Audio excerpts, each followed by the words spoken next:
Good evening, viewers and friends. Welcome to Black Metal and Brews Beer Camp.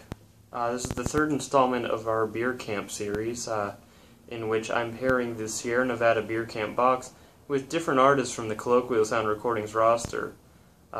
Today, we're going to examine the collaboration between Sierra Nevada and Firestone Walker entitled Torpedo Pilsner. With something with as intensive a name as Torpedo, figured the fury of Ornamental Headpiece would be by far the most appropriate thing, with its themes of war, death, and destruction, and deathless warriors. Figured Torpedo made sense.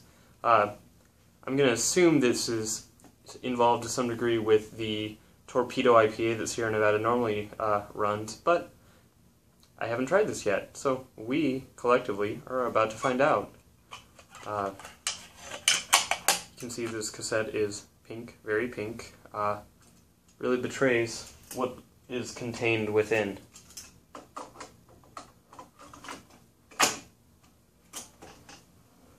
So, here we are. Time for another evening of Colloquial Sound. Wow.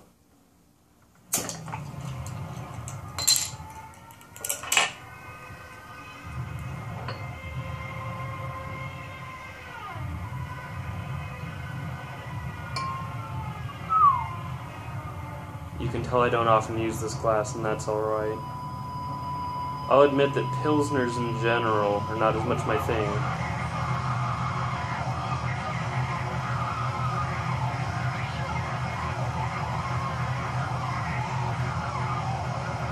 Now I need you to know, I can smell this beer from here, which is not something I normally say.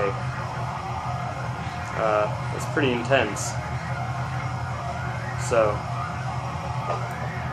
this is going to be a learning experience for me, and an enjoying experience, hopefully, for all of us. So, we are currently listening to, and yes, I'm going to cheat, because even though I listen to this, I usually just listen to it all the way through. This song is Myth Guardians. The next track, Boots on the Ground, is my personal favorite. This whole tape, though, is just violent and intense. I'll admit at first I didn't like it. Like a lot of things that Colloquial Sound does, I'm instantly intrigued, but I'm not always instantly hooked. Whether it's because there's too much going on, or sometimes I feel that there's not enough going on. You know, a lot of things need a minute to sit with me.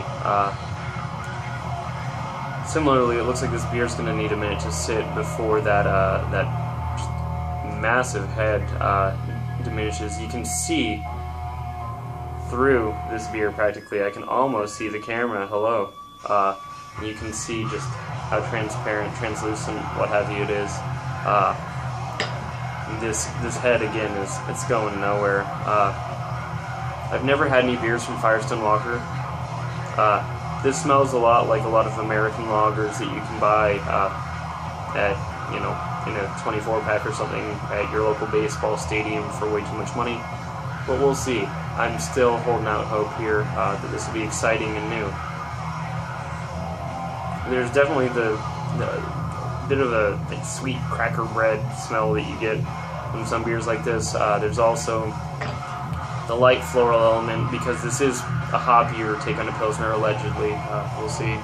At 5.2% alcohol, we're not expecting this to knock me on my butt or anything, so this might be a great easy drinker.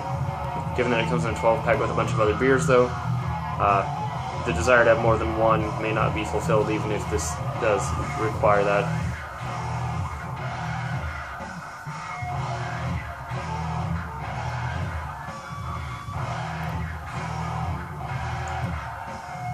And that's interesting. There's a floral flavor in there that's stronger than anything else. And it's not the floral I talk about a lot when I say floral. It's, gosh, I don't know my flowers well. My mother is gonna have my head for that if she ever watches this, because she raised me to know my flowers and their scents, which is a good thing. Don't knock it, guys. It tastes nice, but it's not. This is not something I would drink with regularity. I'll admit that right away. It's Not that it's fizzy yellow beer, but you know, it's a lighter, yellower beer. It's a personal thing, though, not a lack of quality. If anything, I feel like this is probably what a Pilsner should be. I do plan on trying a lot of European Pilsners over the course of this video series, not the Beer Camp, but Black Metal and Brews as it goes on, so that I can better understand the style that is clearly being done a disservice by many of our American brewers who, you know, mass manufacture. Because I feel like this is a lot of right ideas, and maybe I just don't have the palate for it yet. Because there's a smell going on here, it's great.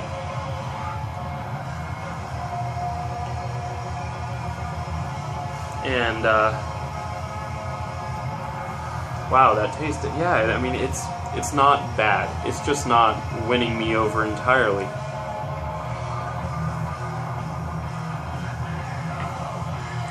There's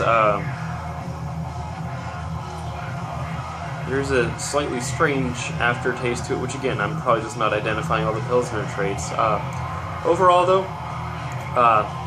slight, maybe almost lavender element to this, without it being, you know, bad. It's interesting. I'm intrigued. It's not nearly as bitter as I would imagine, considering that this is, you know, an IPA fused with a Pilsner in a sense. It's doing its job. I will recommend that friends of mine who know their Pilsners and maybe know their American lagers a bit better than I do, leave a comment on this video. Tell me what you think. For the meantime, I'm going to sign out and see if maybe this beer changes a bit as it goes. I always check in my beers on Untapped, if you're on there, and I'm always happy to chat with you via Twitter. So let's talk. Until then, let's raise a glass. Cheers. I'll see you next time for a video for Beer Camp.